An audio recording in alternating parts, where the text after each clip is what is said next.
I mean, we had them. We had a chance.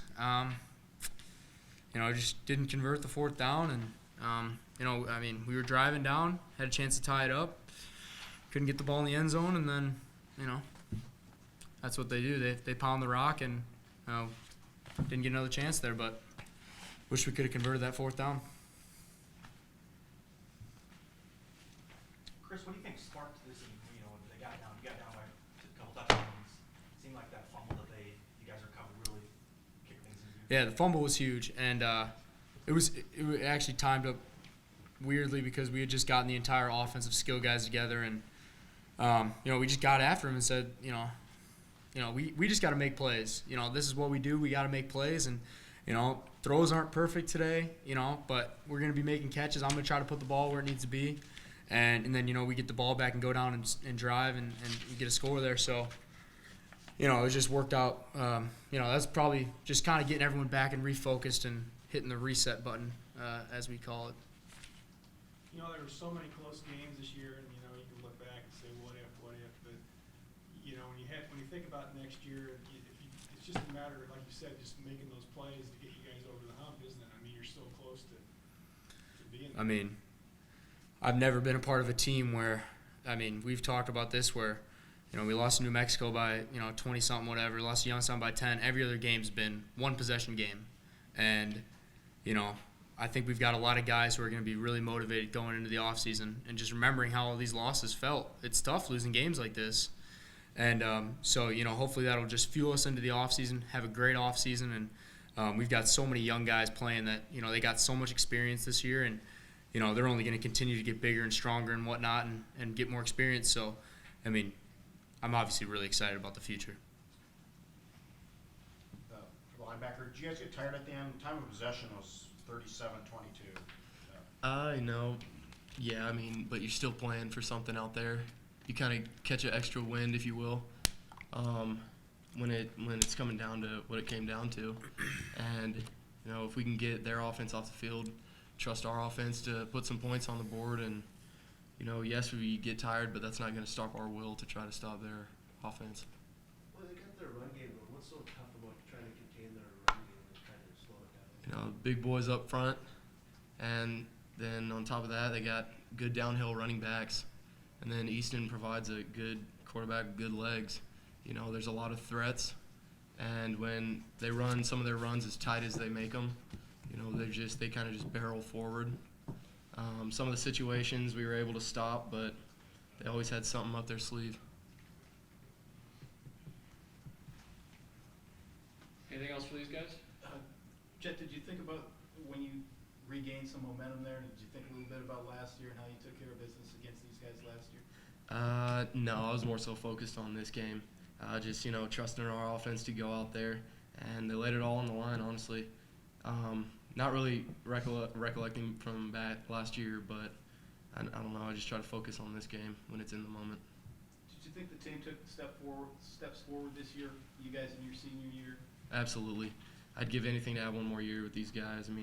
Like Chris said, there's so many guys that are just passionate about the game, that love the game and, want to win and will do whatever to win.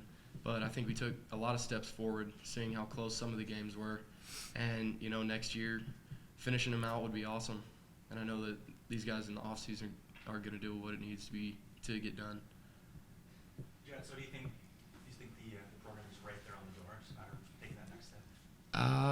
Yes.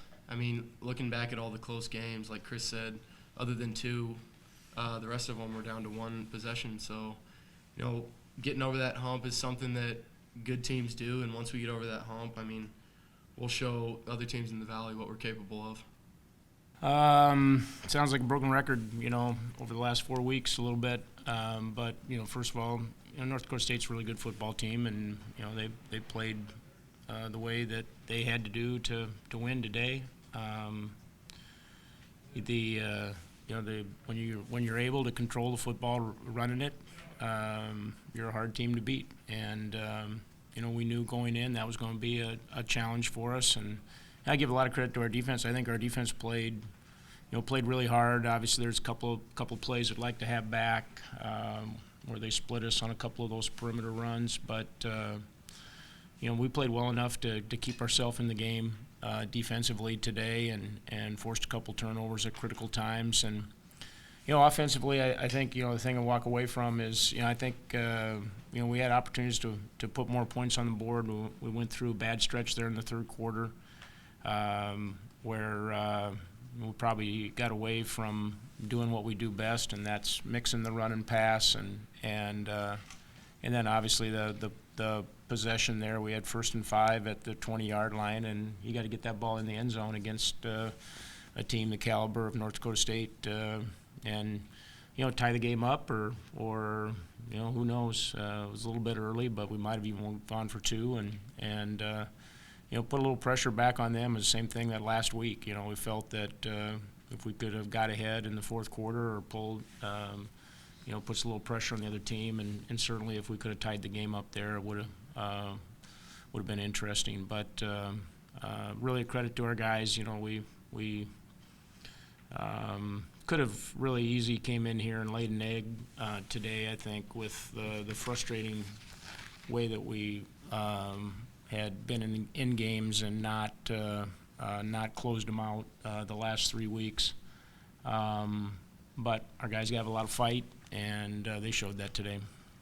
Questions for Coach Nielsen? How are you going to look back at this season? Obviously, it was a unique season for you in the way that all those games. Yeah, I think honestly, I'm as you probably have realized by now, Mick, I'm a pretty analytical guy, and the first thing I'm going to do is I'm going to look at what we did offensively and what we did defensively, and we got some things that we got to get better at and we got to fix. I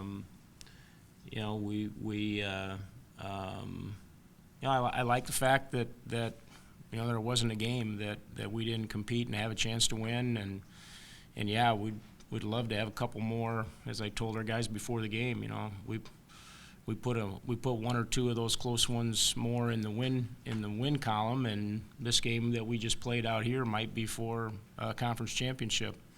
But that's the way our league is, and I've been in it long enough to know that you've got to win. You got to win probably more than your fair share of close games if you're going to be in it, because we're trying to catch up with some programs right now that are really established, and that's kind of the first step in doing that is you got to win close games. So we won some, we lost some this year, and next year we got to be a team that wins more than we lose.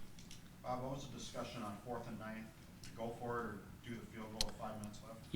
I didn't think a field goal really helped us there. Honestly, we still would have had to have scored a touchdown. They're such a hard team to get the ball in the red zone against that really felt that we had to take advantage of every red zone possession. So there really wasn't any discussion. I think Miles just felt like he was going to run out and kick it, so he kind of headed out on the field, but we were planning to go for it the whole time there on 4th down. You've been in this league for a while now. What do you think of this Bison team compared to some of the others you've seen run through the league a couple of times? They're what I would call, over the years that I've seen them, a typical North Dakota State team. They play good defense, and yeah, they had a couple turnovers today, but otherwise they don't beat themselves. They don't make bad penalties. They don't make mistakes. Offensively, they're a team that can run the football and have multiple ways to be able to do it. They're a well-coached football team that executes, and they've got really good personnel. And those 3 things are what it takes to win championships. Do you feel like you've made progress and are just close enough to really take? Yeah, Barry, I'm probably not a good person to judge because I'm going to be hypercritical of everything, from staff-wise. I think there's no question that that we improved, even though we lose 4 games at the end of the year. We're a way better football team right now than we were that first week at New Mexico, and I like the attitude that our guys have, and I like our younger players, and I like, as I look ahead with kind of where we're at from a recruiting standpoint, and I think we've got a chance to really do something special here, and it's going to take an all-in mentality, and we got to keep moving forward. So what are the next steps between now and when you get back on the field with you guys? Well, two things. I mean, I think you can look out there on the field and see that we got to do two things. We got to be more physical. We got to be a more physical football team, and part of that is developing players, which we have the capability to do here, and obviously we got a great facility to be able to do it. And the other thing is we got to recruit well. We're shy on the kinds of O-line, D-line bodies in our program right now that we need, and so that's part of our job now is to address that in the recruiting cycle.